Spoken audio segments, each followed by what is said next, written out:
In June, 10 local North Carolina teachers joined us at the Rachel Carson Reserve for a 2-day Teachers on the Estuary workshop.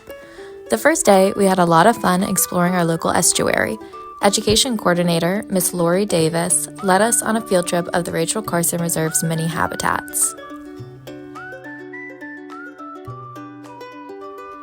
Teachers saw fiddler crabs, learned about marsh plants, including the kind you can eat.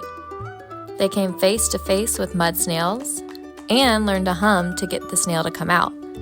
It was a great day, improving their understanding of the estuary environment. Many different researchers presented their research to the teachers.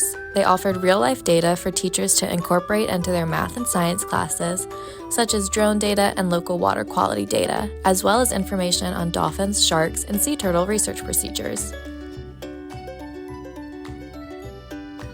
On the second day of the workshop, Ms. Lori led estuary and watershed-based classroom activities that teachers can incorporate into their classroom teaching.